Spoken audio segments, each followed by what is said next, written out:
Hello and welcome to episode number 66 of the Scottish History Podcast. My name is Owen Innes, and this story I originally had planned for the Halloween episode, but unfortunately things have been kind of up in the air recently. At the moment I'm recording this with a double ear infection and feeling not particularly that great at the moment in time. But anyway, the show must go on, as they say. So this episode is going to be about the Arthur's Seat Coffins. So join me for episode number 66 of the Scottish History Podcast while I explain a little bit about them.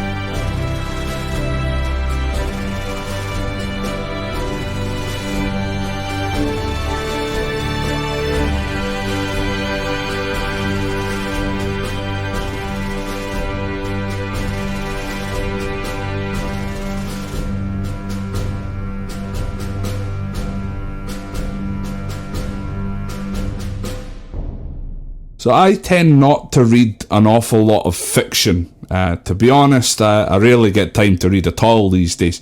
But one book series I have read pretty much from start to finish, every single book, apart from the most latest one I'm still trying to get through, is the John Rebus series of novels.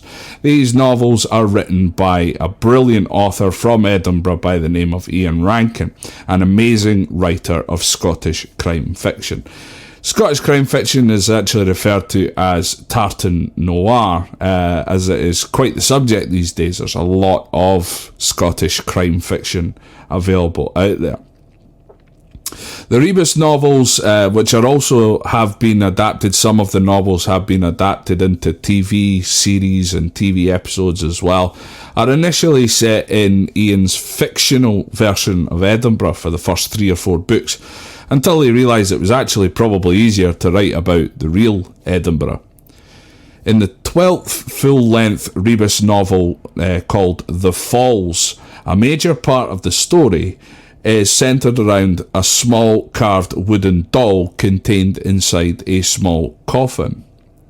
Now, this doll and coffin was heavily inspired by a real-life find in Edinburgh on Arthur's Seat. So Arthur's Seat we have mentioned before, but not really covered, so we'll start there. Arthur's Seat is the largest part of the old extinct volcano of Edinburgh. It forms the site of special scientific interest along with Calton Hill and as well with Castle Hill. Its formation dates to around 341 million years ago and carved out by a glacier roughly 2 million years ago. Now, just like Castle Rock from our episode about Edinburgh Castle, there was a hill fort atop Arthur's Seat, likely occupied by the Votadini in 600 AD. Now, just for Rory, Chris and Johnny over at the Thistle Do Nicely HQ, on the 1st of May 1590, a bonfire of 10 loads of coal and 6 barrels of tar was lit on Arthur's Seat to welcome King James VI of Scotland, 1st of England, and his Queen Anne of Denmark into Edinburgh.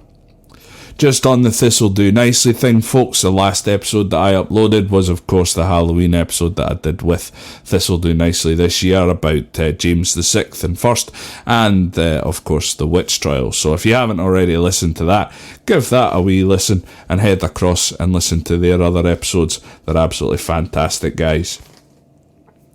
Arthur's Seat is also mentioned as potentially the ancient seat of King Arthur, hence the name Arthur's Seat, and could very well be the real location of Camelot. Now, it has been something I've been wanting to do for a long time, but I will revisit the theory that King Arthur was indeed Scottish in a future episode of the podcast. Arthur's Seat is now popular with hill walkers and photographers who want excellent views over the city of Edinburgh. But how many of them know that what was found there in a cave on Arthur's Seat in 1836? Now, Charles Fort, who was a journalist for the London Times, probably described it best in the 20th of July 1836 edition of the London Times, and it goes as such. That in early July 1836, some boys were searching for rabbits' burrows in the rocky formation near Edinburgh known as Arthur's Seat. In the side of a cliff they came upon some thin sheets of slate which they pulled out. Little cave, 17 tiny coffins, 3 or 4 inches long. In the coffins were miniature wooden figures. They were dressed differently in both style and material. There were 2 tiers of 8 coffins each, and a third one begun with 1 coffin. The extraordinary datum which has especially made the mystery here, that the coffins had been deposited singly in the little cave, and at intervals of many years. In the first tier the coffins were quite decayed, and the wrappings had mouldered away. In the second tier the effects of age had not advanced so far, and the top coffin was quite recent looking. Now, because my voice to me just now with this infection, it sounds a bit strange anyway. I hope that didn't sound too strange to you, but yeah, you might be able to tell I was reading there from a newspaper. But there are many theories as to what these coffins and dolls mean, but none are really conclusive. But we'll go through a couple of them anyway. The major theory was at the time that they were voodoo dolls, or dolls used in some form of witchcraft ritual or ceremony.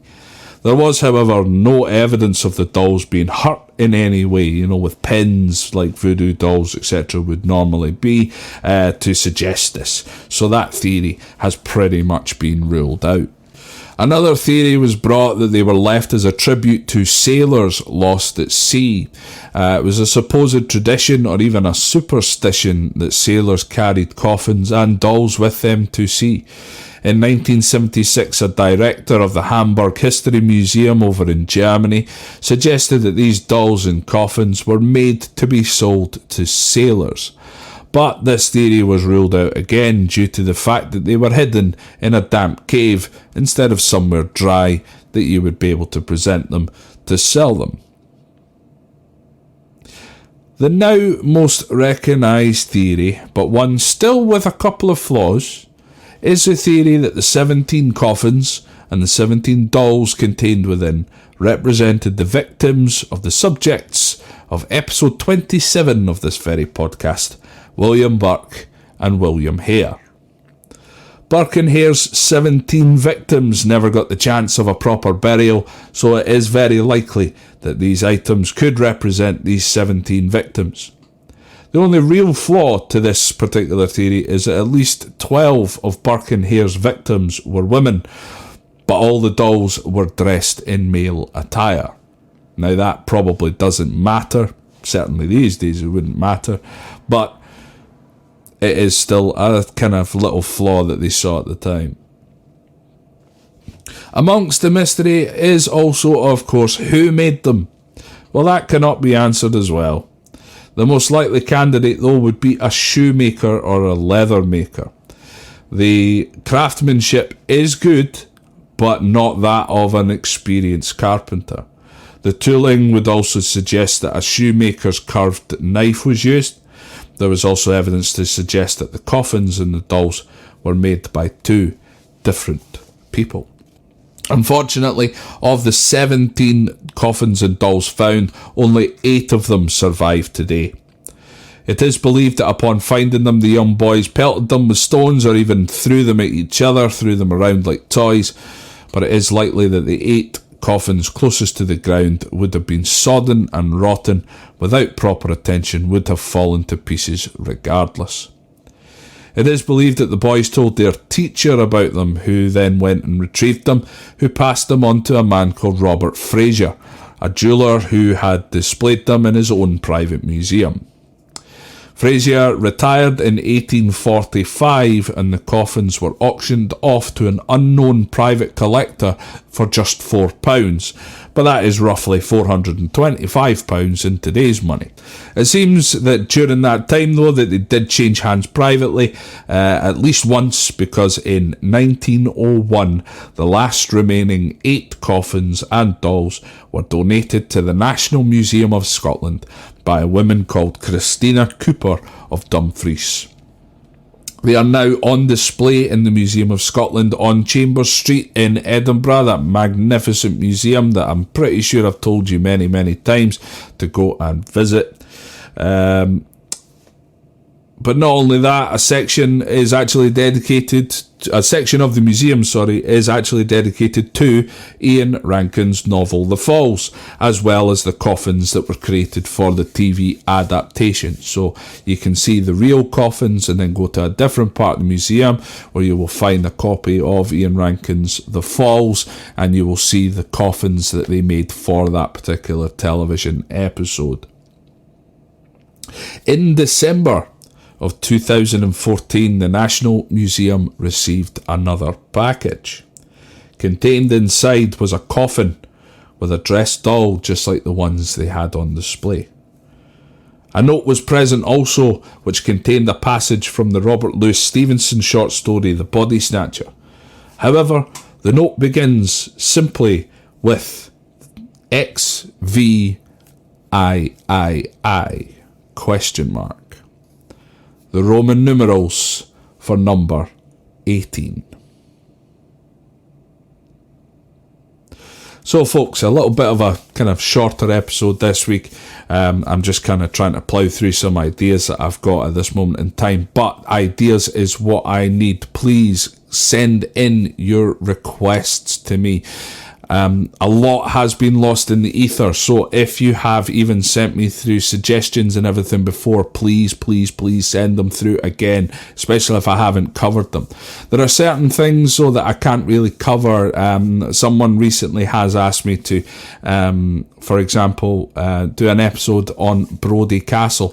There's literally 5 words about it online, so if, I can't do much more research than what I can do online. I can't go to these places and find out information about them because I work full time for a living as well, folks. So please, if you are unable to find out much information online, it's going to be quite difficult for me also to find out some information online. So, but please keep sending it. Anything whatsoever, send them through, and I will definitely always have a look into them. And if, of course, there's enough information there to put a full story out on, then I certainly will. The Scottish Enlightenment, the Reformation, etc. These are all things that I am going to be covering. The Covenanters, I keep saying I'm going to cover the Covenanters. I need to get myself down on there. The Templars, I want to do a wee bit on the Templars. I do live not that far away from Rosslyn Chapel, Rosslyn Glen and things like that. So I know that a few people have requested episodes about them. So fingers crossed I can even get down there at some point and make a video, because it's just very local. Instead of driving up to places like Aberdeenshire and stuff like that, it's not necessarily possible for me to do every day or every weekend, But anyway, I'm just starting to ramble. So once again, folks, if you want to send me through any of your requests, please do so on the Facebook page. So that's Facebook, Instagram, or Twitter. The best place to send, though, your requests is by email, because it's easier for me to put them into a folder.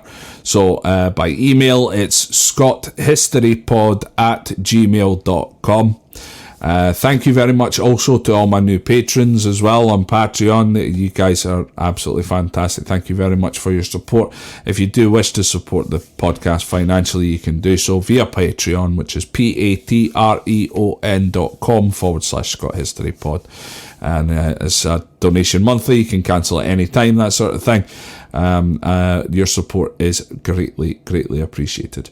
Anyway, folks, I'll leave it there. Thank you very much for listening. Check out our website, www.scotthistorypod.com, to find out a little bit more about me, and of course to find out where you can listen to this episode.